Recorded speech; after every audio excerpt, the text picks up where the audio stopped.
Thank you very much, guys, and we are, of course, looking forward to our next series as well. It's going to be a PvT. We had a Kevin at that desk, and we have two Kevins over here. Hello, It's Kevin. a very, very popular name. I wish my parents were a little bit more creative when they came up with it. You could add some letters to the end of it, like Kevin 12. I'm not sure if I want to go through life as Kevin 12. Your name is a lot longer. Wait, what are all those words in the middle of your name? Is your it's last name like 3 words? Yeah, I have like a royal status. No, I'm kidding. It's very common for Dutch people. It doesn't really mean anything. You could translate it as from the. If you want to really translate my name, it would come the Kevin from the cage. But From the cage? yep, koi means That's cage. so sick. Is it? I'm not Yeah. sure. No, that's You know, when I was in elementary school, when you go to elementary school, you always have to say your name at the start of the class, you know, to let the teacher know you're there. And I said my last name very quick because I was really embarrassed about it because it was so long. So I just kind of rushed through it, and the teacher was like, "Excuse me, Van der Kooi." I hated it. That was like a childhood trauma, but I got over it eventually. do other Dutch people have really sick names like you? Like, does Harstem have a really cool name? Harstem's name would translate into the king. So Kevin the King. yes. What about Grubby? Grubby's name is not. You can't really translate it wrong. Schenkhuizen is. It's. I wouldn't say a common Dutch name, but it does sound very Dutch. Huizen means houses. Schenk. You could say like you schenk somebody something, which means you give them a gift. So he's like the gift giver? Yeah, maybe. I mean, he's been giving us a lot of enjoyable esports moments over the years. So, but his name is really hard to translate. Anyway, we are getting ready for HerO vs. iaguz. Slightly off topic there, but no worry, we're still casting WCS American Premier League. What are your thoughts going into the next series? HerO looked really shaky. Yep. Really, really shaky. And, iaguz is definitely the underdog here, even with that performance from HerO in the last set. But if HerO is making the same kind of mistakes and, just like weird decisions, I could easily see iaguz taking this next series. Yeah, what's particularly fun is that we haven't really seen HerO a whole lot in this matchup over the last few months. I can't recall any big PvT series that he has played. I know that he did play against Maru in the MSI Beta tournament, but he lost 0-2, so Yep. doesn't really tell us too much. Of course, Maru is very, very good. But iaguz is pretty damn good as well. We went over his round of 32 performance already, defeated Alicia and Jim. That was awesome. As you guys can see, we're already hopping into a veto process. Catalina and Nimbus are going to be the vetoes for HerO, Deadwing and Foxtrot Lab. So we're left with our very standard map pool, a bunch of maps that I think in general most players kind of like playing. Yeah, Catalina's usually vetoed by Protoss players, and Deadwing, Terrans almost always take that out just because it tends to lend itself to longer games. Very few Terrans actually want to play a long game against Protoss. Left with Sejong, Overgrowth. I feel like Overgrowth may never be vetoed. I literally cannot remember a series where a player vetoed Overgrowth. Yeah, vetoing Overgrowth is kind of like vetoing Frost in the previous ladder map pool. It's just like one of these gentleman agreements. You just don't do that. You're like, all right, we're going to leave Frost in, and then we'll decide what are the other two maps. And if somebody suddenly vetoes Overgrowth, I guess only in mirror matchup you see it being vetoed every once in a while. Yeah. Because, some players like playing mirror matchups on larger maps just because that suits their style a little bit better in PvP. If you're a big Phoenix player in Protoss vs Protoss, I can understand why you want to veto Overgrowth because it's relatively smaller and you can get punished for Stargate openings. But I totally agree with you. Our first map is going to be played on King Sejong Station. And I do really hope that we will see HerO bring his A game. It would be very heartbreaking to see him make his first trip overseas in a little while. A big journey and then bomb out that quickly. Yeah. But of course, it would be an awesome story for iaguz and all the Australian fans. It's currently 10 a.m. in Australia, but I know a lot of them are awake. A lot of them are watching. You're very vocal on Twitter.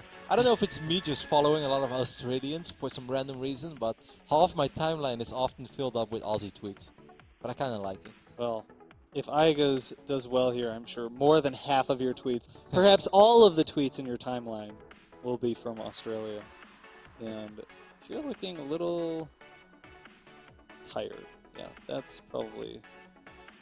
And if we can go over that last series again a little bit, I do think that you can trace things back to Overgrowth game number 1. You know, you have a plan up in mind. HerO knows that he took a small risk by skipping Mothership Core and stuff, and then he gets punished for it immediately. And I think you, as a pro player as well, it can be heartbreaking when in game number 1 just absolutely nothing goes your way, and the only thing that you know that your build is really bad against, but the odds of that happening are very small. But then it does happen. Things can often snowball, and it's just like one of these series where nothing is working out for you. Yeah, and he had a fair amount of information in that second game. It felt like, you know, he scouted that there was no third, and he was scouting with that hallucinated Phoenix, but his response just felt so strange, that mass Phoenix play, and he never really found a ground to stand on in that series. iaguz looks pretty calm. He's just kind of looking around, stroking his beard some more. That is a pretty awesome beard. It took a lot of patience. Perhaps the amount of patience that he needs to defeat HerO in this series. What a segue. We are loaded into game number 1. We're almost on the way. A huge series, of course, for HerO, who still has a very realistic shot at making it to BlizzCon. He made it last year. Back then lost in the first round against SOS, if I recall correctly, in a PvP series. Back then HerO just kept running into Protoss players. Back then his PvP looked shaky. I think now his PvP is quite okay, but he's really going to have to step up his other matchups if he wants to repeat that performance of last year, and that is of course to qualify for the grand final of WCS 2014, which will be played at BlizzCon. As he is our blue Protoss spawning on the left top side of the map, of course representing Team Liquid. Give it up for HerO.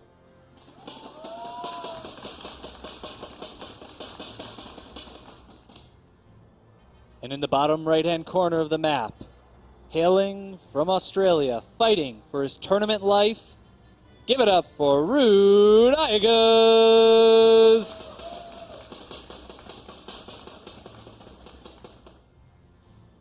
All right, he's building supply depot. Yes, I would be kind of worried if he didn't. HerO is building a pylon. He's making probes. He's getting ready. You know, I guess despite being a relatively unknown face for some people out there, he's been around for a while. The first tournament that I ever had the pleasure of casting one of his games was Intel Extreme Masters in Chengdu, I believe it was, in 2011. And that's a long time ago. Guangzhou, Hangzhou, I don't know where it was anymore, but it was a long time ago. The tournament that Idra won, Elfie made it to the final as well. I believe that was Guangzhou. Okay. That's the first time that he made an international appearance. So he's been around the block. He's been traveling a little bit here and there, like his player biocard set as well. He's been spending some time in Southern California training at the Root House earlier this year. Now for a couple of months already he's been back in Australia, but he's no stranger to playing on an international stage. Of course he's not as experienced and definitely not as successful as HerO has been, but it's not his first time either. Yeah, for sure. We do see iaguz opening with 15 gas. That means he's going to be skipping that early Reaper, favoring 2 relatively quick Marines. That makes him a little bit safer against early pressure at the sacrifice of not being able to scout quite as easily. Meanwhile, HerO opening up with a very standard 1 gas, straight to Cybernetics core, and actually HerO's saving Chrono Boost now, so he may be going for some early pressure. Yeah, he might actually try to open up with a Mothership Core and a stock, or maybe just Chrono Boost out at Mothership Core and send it across the map to get a little bit of scouting information done. This probe will spot the Marine probe having a little dance off. Wow, this is an epic dance off. DJ dropped that beat, and I think we could turn this into a very cool segment. The probe is going to get picked off. He bought himself a little bit of time there, but not for any particular gain. And HerO is actually, perhaps upon scouting the early Marines, he decided to spend that Chrono Boost elsewhere, not going for that very early Mothership Core pressure. And that's usually more successful when your opponent opens Reaper. Of course, the Reaper not able to shoot at the Mothership Core, and the trade-off is basically 1 Reaper for 2 Marines. So as soon as these first 2 Marines come out for iaguz after the reactor finishes, he'll be able to deflect that Mothership Core no problem. It's still a pretty damn quick factory behind all of this as well. He's doing this all from 1 Rex. It's not super uncommon, but it's also not we're not going to see the same amount of biopressure like we've often seen, and like we saw him even do in some of his previous games as well in the round of 32. It's actually very possible that this turns into a delayed Widowmine drop. Yeah, there's basically two transitions that people do off of this build. It's either with a Widow Mine drop, or they'll put the factory on the reactor, and they'll make Hellions, and they'll do like a 6 to 8 Marine drop with a 6 Hellion run by. Yeah, I think that's going to be the case this time, and it's a pretty cool build. It can deal a lot of damage, but it's also one of these Terran's openings that if you don't get 5, 6, 7 probe kills, you're not going to feel very comfortable either, because then you're going to be stuck in your base for a while. Stim is going to be delayed. It's going to take a long time before you're going to have a lot of bio units to work with.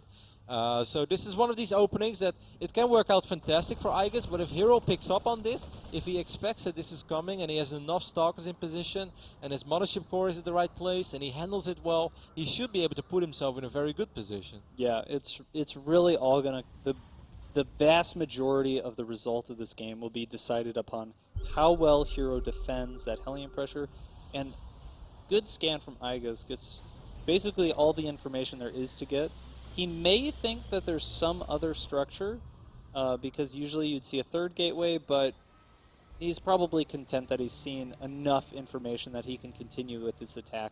The big threat is if you scan and you don't see anything, or you see a Stargate, then you have to be adding an eBay early, or you have to be worried basically about an Oracle when you move out. Look at this probe that's making its way across the map for HerO. This could be an extremely important probe, because if this probe is going to spot these Hellions that are leaving the main base right now, this is fantastic for HerO. This is going to give him additional 20-30 seconds to prepare for this and decides on how he wants to deal with this pressure. And with 5 Stalkers in the natural, he should be more than fine. He could also just drop Photon Overcharge in the main and let Photon Overcharge take care of the Marine drop for now. Oh, Stalkers! Almost out of position. Yeah, and here we go. This is going to be the critical moment here. iaguz is timing these 2 attacks to hit at basically the same time. Took him a while to unload those Marines. Photon Overcharge is activated immediately. Here come these Hellions. The Hellions, of course, want to kill a lot of probes. I don't think they will succeed in doing so, though. The Stalker number is very, very high. They're even shooting at the assimilator there for a bit. I think only 3 probes have gone down. Actually, in the main base, a lot of probes have gone down, though. Yeah, iaguz did a really good job of allowing his Marines to just target fire the probes in the main base. The problem for him right now is HerO has already gone up to 7 Stalkers. Oh, the medevac. Stalkers are going to find his medevac on the left top side. Well died. That is a great interception, but Twilight Console is going down. That also means that if he wants to go for Blink, which I think he will because the Stalker number is that high, it is going to be pretty damn late. He has to spend a lot of Chrono Boost on replacing those workers that he just lost. Yep. I think iaguz did enough damage over there. More than enough, even. 11 workers is about... it's enough to... Oh, let's look at the worker... Wait. Oh, yeah, 39. Yeah, iaguz with a worker advantage right now. So he's looking good in that department. The issue is, of course, this counter pressure, but he's got the bunker, he's got several Marauders. It shouldn't really be a problem. Where does HerO go from this? He's got Blink coming, he's got a Robo-Bay, but he has no Forge. So this may actually transition into a 2-base timing. Yeah, I think he's going to have to take a very passive approach. I don't think he's going to be aggressive. I think the Robo-Bay is too late for that. I just think his Forges are going to be extremely late because he took so much economic damage. I think he will try to buy some time with Blink. And of course, you know, a 2-base Protoss with... what just happened? Didn't he build a Robo-Bay? Okay, it finished up. I got really confused there. So I think HerO is just going to take a very passive approach. It's no matter how much economic damage you do, as a Terran player, it's very hard to break a Protoss that's sitting on 2 bases with Blink and Colossus. Yep. Especially if there's a Sentry or 2 in the mix as well. That's almost unbreakable. So there is a chance that this game is just going to go on for a while. And instead, iaguz is maybe going to try to finish HerO off when iaguz is on 3 bases and he's going to pull the good old boys. Yeah, we'll have to see. HerO is banking a pretty... Well, he was. He just spent most of his money on some additional gateways, some extra pylons here. And like you said, he's just going to be basically securing his position, making sure that he doesn't die to this follow-up here, adding additional Stalkers, chrono boosting out the Colossus, Blink. He just has to hold on for now. I really like this hallucinated War Prison. Yeah, it's a good scare. Yeah. And even though, of course, it dies pretty quickly, he still has this idea in his head for a moment, and sometimes that can throw off a player. What is very nice for iaguz is that he finds his probe and his pine on the left bottom side of the map, because often if there's one, there are a few more out there, so you could eventually decide to send one of his marauders on a small journey and try to find those pylons, make sure that you don't fly any medevacs over it. Trying to drop a 2-base Protoss is a very risky move. It's one of these things that it's okay to test the waters, but don't go too crazy with it, because the Blink Stalker count is high, and you know there are a bunch of Stalkers out. I'm not sure if he ever spotted the Twilight Council, but if a Protoss makes 7... No, he never saw the Twilight, but he did see the high amount of Stalkers. He's going to stim forward, though, and try to cancel this Nexus. And actually, he's going to get the cancel, kills the probe, cancel the pylon. Very good pickup for iaguz here. Costs HerO some resources and also delays him quite a bit. But HerO's actually adding some extra gateways now. Yeah, and a Forge, and a Templar Archives, but doing all of those things on 2 bases, that's not an ideal scenario as a Protoss player. Yep. I think HerO's is going to try to retake his 3rd base soon. He's already started warping in that Nexus again. iaguz already floating over his command center, or his orbital, I should say. So far, this has been a pretty perfect game for iaguz. And Kev? Yeah, everything looks like it's going in his favor. HerO may try and move out here with... he's got some of those pylons stationed pretty aggressively on the left side of the map, but it looks like they're going to meet in the middle. Which player is paying more attention? And it looks like HerO's going to get that blink in, but not quite quickly enough to snipe that medevac. But now HerO has to be so careful. He's moving out with an army. He doesn't really have pylons close. He doesn't have a warp prism. This army has no protection at all. Marauders are going to have a field day. There is one Immortal in the mix, but that's it. There is so much army supply for iaguz on the map now. If iaguz stims forward, he's going to get a fantastic fight against his army. Yeah, HerO cannot commit to this fight. I think he's just trying to scare iaguz, perhaps taking map control, forcing iaguz to bring his units home. He's going to scan. He sees that the main army of HerO has actually gone home, and he'll be able to push out now and retake some map presence. Why is the War Prism in a... Why is the Colossus in a War Prism? What's going on? Where is it? It's in the center of the map. There's a... Yep, there it is. I don't know what that is doing. He's getting the VIP treatment, man. He called for a limo. Instead, he got a flying limousine. He's like, man, this is good. So sick. What I do like, despite everything and how sort of poorly this game has been going for HerO, he's been switching into Storm very quickly. Storm finishes up now, and if there's one thing that's going to keep him alive against an SCV pool, it's a bunch of High Templars. He's already saturating that 5th and 6th assimilator, and if you can get 6, 7, 8 High Templars out, then you shouldn't really die anymore against an SCV pool. That's a huge drop from iaguz. And all these medevacs are so juicy as well. Do you see that? Yeah, they have... Everything has a lot of energy. There's so much potential right now. Stalkers do get away. iaguz has not... Oh my god. This is really awkward. Yeah, it's very awkward. It's like a first date right now. It looks like HerO is trying to hem him in, and iaguz doesn't have his whole supply there. You can see he's got a huge supply lead, but he's missing so much of it. HerO wiped in a lot of Stalkers on the left side trying to intercept those medefacts, which looked like a good decision, but iaguz just dropped everything and actually picked off a bunch of these Stalkers. iaguz still with a pretty big army supply lead. He's going to pick off a couple of these Stalkers as well, because HerO's army is still scattered around these 2 edges. iaguz now just going to pick up these units and get the hell out of here. Yeah, iaguz needs to consolidate his position now. He's got too many fronts that he's fighting. His army is so disorganized. He's got a huge advantage in terms of supply and also in upgrades. He just needs to concentrate his forces and actually make that fight happen. I think the key for HerO in not dying against iaguz his 185 or maxed out attack that will probably be coming in the near future is just getting as many High Templars as possible and just put them in very defensive positions, scatter them all around the map. Definitely don't keep them clumped up like this, as a couple of Marauders are going to stim forward, baiting out a bunch of Storms already. Yep. That's 3 storms that went down on about 8 or 10 supply. Really not what you want. Colossus taking a lot of hits there. I'm not sure HerO's on the complete defensive now. And he used almost all of his Storms already. They did do a lot of damage on these Vikings. That's awesome, but he lost 2 out of the 3 Colossus. A few Zealots are being annoying on the bottom side of the map, but the supply tells the entire tale of this game now. 184 against 136.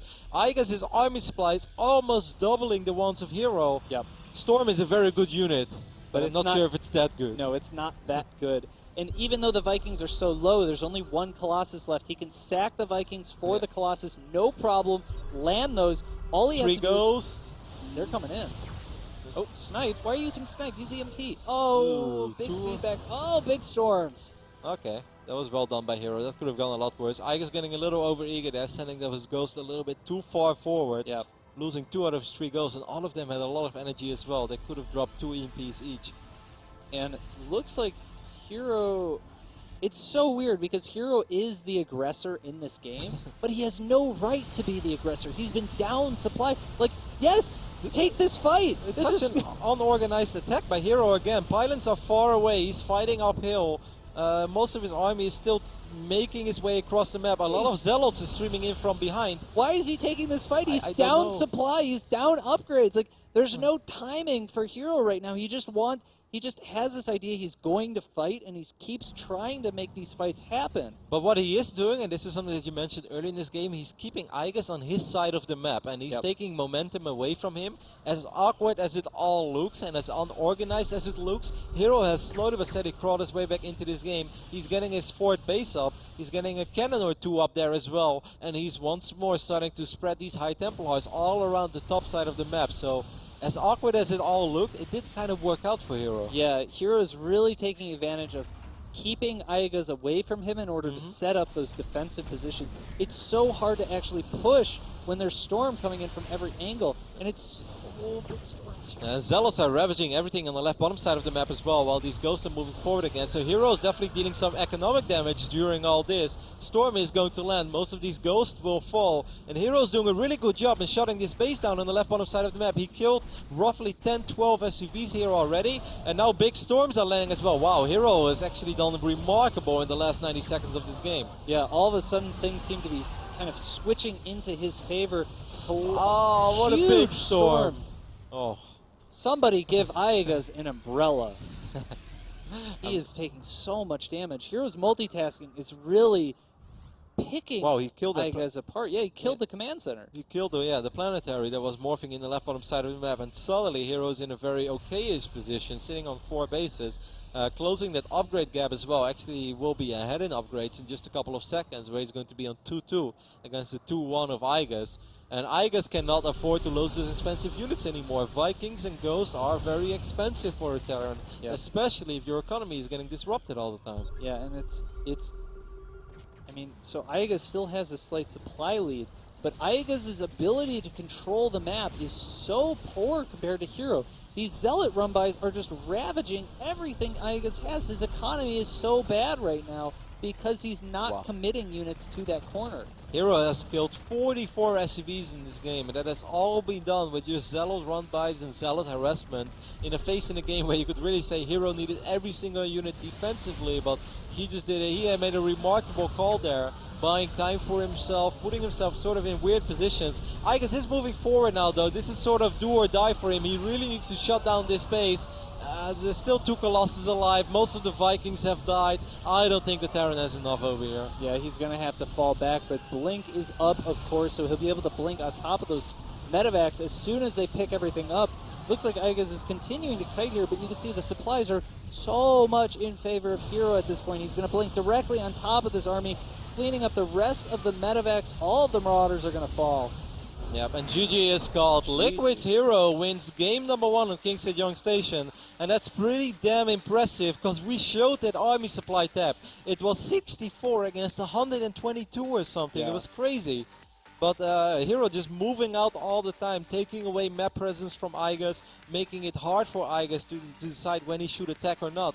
And I think one of the key moments, and if you disagree with me, please let me know, I think when he sent those 3 ghosts forward close to the natural of HerO, I think that was an attack where iaguz could have potentially done a crazy amount of damage and really wipe away the army of HerO or leave almost nothing left. But instead he just kind of lost 3 ghosts, and he started taking more and more damage from storms. Yeah, he just... The key idea that HerO was leveraging in that game that allowed him to overcome that huge deficit was basically Zealot run-bys to distract his opponent, and then High Templars coming up from every angle to hit those storms. It's just the nature of that late-game confrontation that, you know, if the Protoss player isn't paying attention, they get EMP'd, and that can lead to a very one-sided fight. But if the Terran player is not paying attention and it gets stormed, that kind of is the fight. Like it's already happen. You're already losing so much. And once he took, 1, 2, 3 storms in pretty big amount, he just had to go home. There was no way for iaguz to continue on the map. His ghosts were gone. And because he never checked for that 4th base, it gave HerO a really good way to get back into the game. The fourth base with those extra gas geysers allowed him to make those extra high Templar. He's able to get more probes, more mineral income, and that fueled the Zealot run by and the overwhelming multitasking.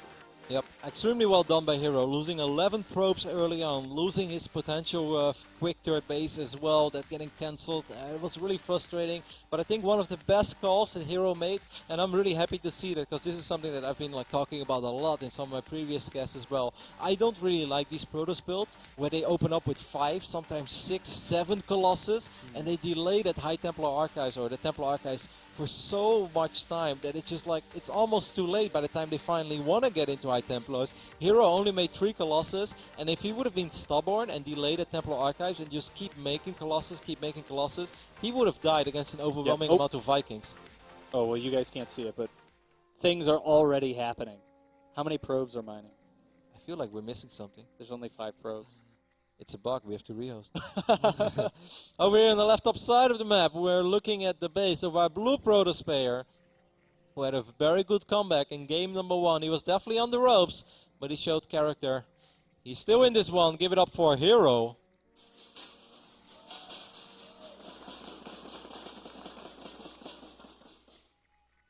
And in the top right-hand corner, he's already feeling the pressure soon if he knew it was coming in this game. The Macro Terran, give it up for Root iaguz.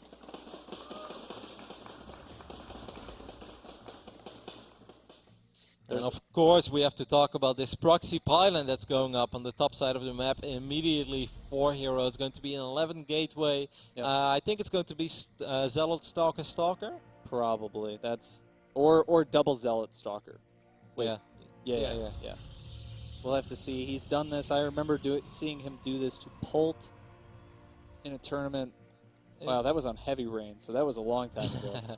And do you think this is because he saw iaguz's build order in the previous game, and he saw he just opened up with 1 Marine or maybe 2 Marines into a reactor, into a factory, so he didn't really have a lot early on, and he even delayed that bunker for a while, because iaguz is not a Terran that likes to open up with the Reaper, or at least didn't do it in the previous game? It may be that. I think that this may be more in response to having just won a long macro game that he was behind on. Mm-hmm. Perhaps HerO is worried that he knows how close he was to actually losing that game, and he doesn't want to take the risk. I really love this by HerO, that he sends the pro back first, and then he sends it in at a very normal time, which gives the Terran player the idea that he has absolutely nothing to worry about. Good news for iaguz is that he is opening up with a Reaper. That doesn't mean that he's out of the woods, not at all. He still has to scout this, he has to identify this, but the moment he sees this, I would say don't go for the reactor and just pump out as many Marines as possible. Yeah, that's usually what you'll do. Is the bunker is kind of the most important thing, because without the bunker you can't hold the subsequent stalker pressure. Okay. Let's see, what did the SCV see in the main base? Oh. Did the SCV see everything?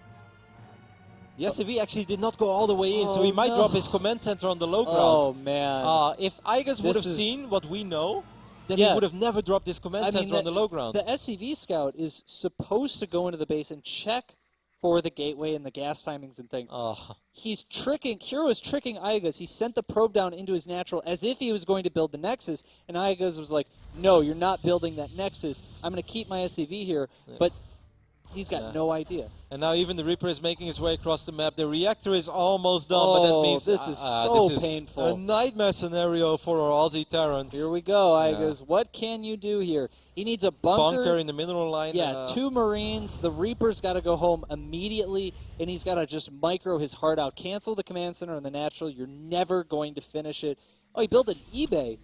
He was going to do a barracks eBay barracks build, which is, even worse. He doesn't even have a second barracks building. If you talk about worst case scenario, this is the absolute worst case scenario for iaguz. Yeah. Nothing went his way. There is no saving this command center. He's just going to leave it up here for now as bait. It buys him a little bit of time. But HerO, his stalkers are going to have free reign. The only hope that iaguz has is somehow keeping HerO on the low ground. But HerO should never allow this bunker to finish on the high ground. I'm actually very shocked to see HerO waste so much time on the low ground over here. He can just prevent this bunker from ever finishing up. Maybe he's baiting iaguz, maybe he knows something that I don't know. But with 4 Marines and now all the SCVs, okay, the bunker will still fall.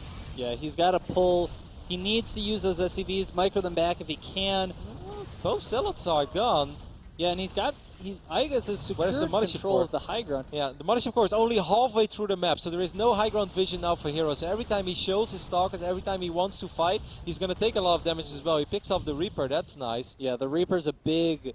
Because now iaguz won't be able to confirm 1 base or 2 base. He won't be able to put pressure and force the mothership core units at home. Still very shocked that this bunker is going up. That's, to be honest, better than I expected things to go for iaguz. It doesn't mean that it's good. Not at all, even. He's still down 5 workers. His command center is going to be extremely late, but he hasn't died yet. No. He's on life support, but... Life support. And he's adding a second barracks. He's still going ahead with his previous idea of getting that fast +1 weapons, but he's going to be in such an awkward position now because the biggest problem with the build that iaguz is doing in this position is that it's going to delay his factory. And every second that he delays the factory is another second that he's not going to be able to retake his natural. As long as HerO's probably going to make 1 sentry, yeah, and he'll put it with those stalkers at the base of iaguz's ramp, and iaguz will literally never be able to leave his base until he has a starport. Yeah, it's going to be like the 11-minute mark, or maybe even a little bit later, like 11:30. He needs to prioritize the factory. That should be the absolute... I would almost say he should get the factory before Stim. Unless he goes down the ramp now with all those Marines, but... with Time Warp and then 4 kiting, stalkers. yeah, he wouldn't be able to... Like, sure, you could push the stalkers away, but you'd never be able to hold the low ground long enough to finish a bunker there. And the stalkers will be able to whittle down the Marines. Yeah, now the sentry is there, so iaguz is stuck in his main, and he's going to be stuck for a long time. Actually, he got Rex number 3 as well. Yep. Do you think he's just going to try to, I think as soon as Stim is done, and just try to hope that HerO's not paying attention and Stim down this ramp and say YOLO? He's either going to do that or he's going to force the force fields out in the hopes that HerO hasn't made enough... Oh. Yeah, he's checking to see if he's paying attention. Because often the player will force field like immediately when that happens. And HerO's fine with just getting a couple of shots off. Every shot right now is real damage because there are no medevacs. Oh, the Oracle. Oh, he's got a turret. I don't know why he built a turret. Yeah, he didn't even check the Stargate. I just checked his vision. He hasn't seen the Stargate, so that's actually a pretty good read by iaguz. Yeah. Being aware of this potential second disaster, this Oracle will still get a little bit of work done. Get 3 SCVs. It's not much to talk about though. He's still the bigger issue again for iaguz is he's got to get down his ramp. How did that Oracle just die? It flew. I think it was out of bunker range, but maybe it wasn't. Maybe it was in bunker range because these Marines were out of position. Yeah, that's a pretty big blunder from HerO. Oh wait, 1 Marine does have 1 kill. Yeah, I guess he might just be the chosen one. Oh, here we go, and that's kind of the. I kind of like what he tried to do there. He tried to pick up the sentry. Yeah, and he's also trying to keep the sentry far enough away that it can't force field again. But, you know, force field lasts long enough, he clears it out, and now iaguz is basically just down like 6 Marines. And, again, he's at 24 SCVs in his main. He's about 8 over optimal saturation. That number is going to continue to grow. HerO, meanwhile... Oh, nice. Good pickup. That's very well done. Oh, here we go. Wow. Force field misplaced yeah, as well. Mistake on the force field, and he has no additional sentries here. So iaguz is going to be able to retake his natural a little bit earlier than medevacs. Yep. But he's still, of course, he's still down 8-9 workers. The first Colossus is on the way, which is good news for HerO. He also has a Phoenix as follow-up. Just 2 Phoenixes patrolling right now on the left top side of his main base. Perhaps trying to intercept the drop, or maybe he was worried about a winter mine drop. I don't know what he was worried about, but overall things still look good for HerO, but it could have been a little better. Small mistake there by HerO. Yep. Either a second sentry or just, I mean, a better placement of that first force field, or the second force field rather, would have kept iaguz in his main for significantly longer, but he got enough economic opportunity out of that. His natural was mining for so much longer. He's got a lot of extra gas from taking the assimilators in his natural. And it's also the other problem for iaguz going into the next several minutes of this game is all of the mules up until about 10 or 11 minutes were directed into his main, which means iaguz's main is going to mine out much faster than it would in most normal situations. You know what is a big problem for iaguz as well is that it's going to be borderline impossible for him to drop because the Phoenix count is still going up as well. We're looking at 5 Phoenixes soon. Yep. And the good thing, like Phoenix Colossus is already pretty good and is becoming more and more popular in this matchup. Personally, I'm not the biggest fan of it, but I know that it can work. Some of the best Protoss players in the world keep showing us that it can work. Yep. But it's particularly good in a low eco game, because then it actually hurts when you lift up those SCVs as well. It's really frustrating for a Terran if you're only sitting on 43 SCVs, a couple of them are building supply depots and whatnot, and then you suddenly lose 5 or 6 against a bunch of Phoenixes. Yep. That really stinks. Yeah, and for anybody who's been following the Kespa Cup recently, we saw the CJ Entis HerO use a Phoenix Colossus style quite a number of times, defeating notable Terran players like Flash. So this is maybe the kind of the resurgence of popularity of that style. iaguz right now doing a good job of keeping tabs on what HerO is doing in terms of his expansions, but I'm not sure how much information iaguz has about his actual arming composition. I don't think he's ever seen those Phoenixes. Yep. And this is actually tricky. HerO's going to bring the Phoenixes. HerO feels confident that he can kill all these units in the right bottom side of the map. And if iaguz picks up these bio units, these Phoenixes are going to chase it down. But there's a big run by going into HerO's natural, and everything is committed to this side. Here we go. Here come the Phoenixes. Say hello to my little friend that shoots 2 lasers. And now in the natural here, iaguz has to get some damage done. He's lost so much supply in the bottom right-hand corner, but Photon Overcharge plus Warpins is going to be enough to deflect that attack.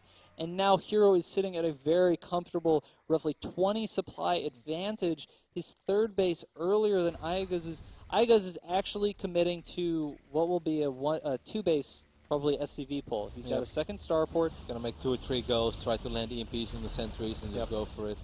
HerO actually feels confident enough to start moving forward, and I don't blame him for it at all. There's quite a bit of energy on these Phoenixes. They can go to town potentially on a couple of these SVs. Just picking up these 2 Vikings would already be awesome because of the dire economic situation that iaguz has been in the majority of this game.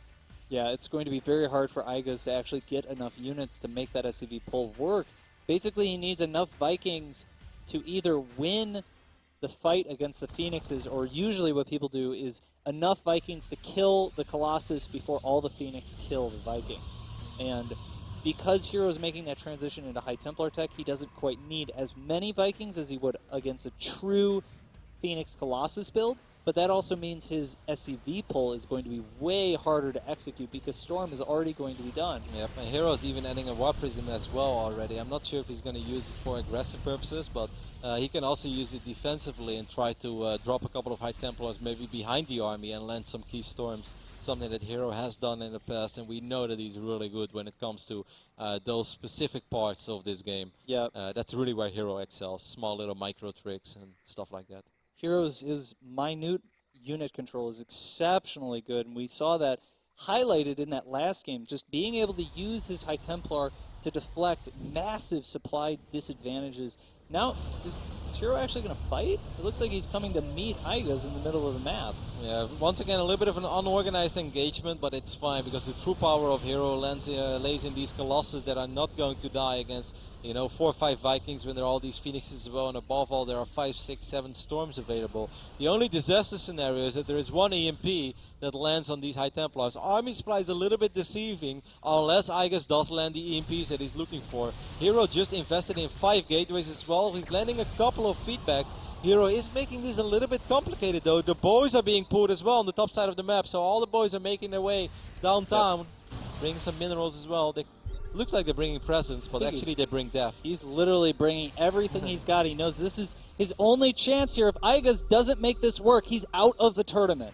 Yep. 96 army supply against 82. There are storms coming in from the right side as well. Oh my goodness, that was a beautiful first storm for HerO. And there should be a few more storms available. A lot of the High Templars are going down though. Of course, the DPS in this army is very high. There are only 4 medevacs remaining. That's something I'm a tiny bit worried about. Another storm is connecting with the majority of these bio units and SCVs, but HerO is also sort of running out of units. Yeah, he's getting very low on units here. Even though iaguz has very low supply, he lost so many SCVs, he's still got a bunch of army supply left. and he's pulling the probes here. Colossus are doing whatever damage they can. Who's going to be able to come out on top? It looks like HerO's warping may be enough to hold this. Yeah, the Stalkers and the Zealots on the low ground, the Stalkers on the high ground will keep this Colossus alive, and that should be good enough. And this will unfortunately be the end of the Gimli Terran. He had a great season in WCS America. It was awesome to finally see an Australian again making it to the round of 16. But it won't be enough, as Liquid's HerO will prevail and move on to the deciders match of WCS America Group A round of 16. Yeah. That was a pretty entertaining series. Yeah, iaguz, he played very well in the first game. It seemed like he definitely was not used to the level of control and finesse that HerO showed with his High Templar. Didn't really know how to control space and be aware of where the storms were coming from. And then in that second game, you know, you don't scout the gateway. Like, what are you going to do? It was a disastrous opening. In all honesty, it was amazing that iaguz was able to hang in game number 1 for as long as he did. And at a certain point that you could almost even believe that theoretically he could have made it work if he had the perfect dream EMPs. Because that was a disaster opening early on. Yeah, well, you see this first storm. That was probably the end of the battle already. It's very hard to imagine when you hit a storm that hits, 70% of your opponent's units. How are you going to possibly end up winning the fight from there on? Yeah, that was a very good follow-up storm for HerO as well. The certain point I was a tiny bit worried because sometimes the Protoss just keeps warping in units, because like the Zealot warp in that he warps in now is very close to this Terran army. Right. And if those Zealots would have died immediately, things could have got tricky, but he pulled the probes in the right moment, and I really like the Stalker warp in on the high ground, because that Stalker warp in on the high ground secured the life of that one Colossus, and that one Colossus was never going to die against bio units that were stuck on the low ground. Yeah, for sure. Just not quite enough from iaguz, not the level of control that he needed. If he had been able to split his units up a little bit more, be more aware of where the High Templar were coming from, hit some of those EMPs, that S-Evil might have worked. And of course, it was so tricky after that start. It couldn't have been any worse. He opened up with the Reaper, then the Reactor, Command Center on the low ground. Those are the three things that...